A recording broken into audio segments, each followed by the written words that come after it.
জুলাই গণ অভ্যুত্থানের ধারাবাহিকতায় ৫ আগস্ট আওয়ামী ফ্যাসিবাদের পতন ও ছাত্র জনতার বিজয়ের বর্ষপূর্তি উপলক্ষে আশুলিয়ার পাথালিয়ায় এক বিশাল বিজয় র্যালি অনুষ্ঠিত হয়েছে।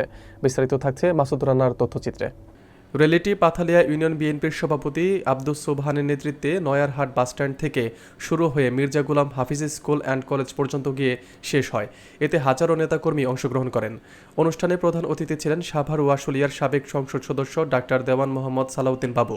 আর উপস্থিত ছিলেন পাথালিয়া ইউনিয়ন পরিষদের ভারপ্রাপ্ত চেয়ারম্যান জহিরুল ইসলাম জহির এবং বিএনপি ও অঙ্গ সংগঠনের নেতৃবৃন্দ। বক্তব্যে ডাক্তার সালাউদ্দিন বাবু বলেন, ৫ আগস্ট গণ অভ্যুত্থানের ১ বছর পূর্তি উপলক্ষে সারা দেশে বিএনপি এ কর্মসূচি পালন করছে।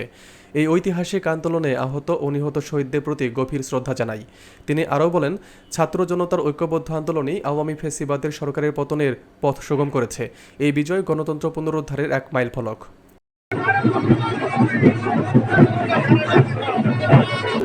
আর গতকাল যে সিদ্ধান্ত হয়েছে, ব্যক্তিগত ক্যামেরা নিয়ে শত শত ক্যামেরা আমাদের মিছিলের আগে আজকে থাকতে পারবে না।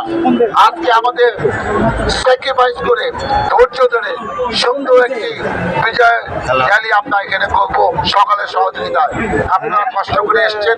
আমি এই এলাকার সাবেক সংসদ সদস্য হিসাবে, বিএনপি নেতা হিসেবে সবাইকে ধন্যবাদ কৃতজ্ঞতা জানিয়ে আপনাদের জীবন সুন্দর ও সার্থক হোক।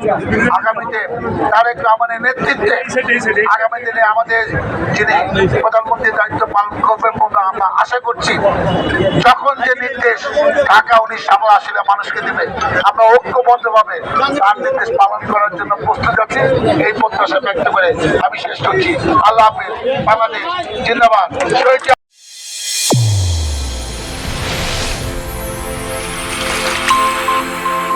চ্যানেল A1 হৃদয়ের স্পন্দন।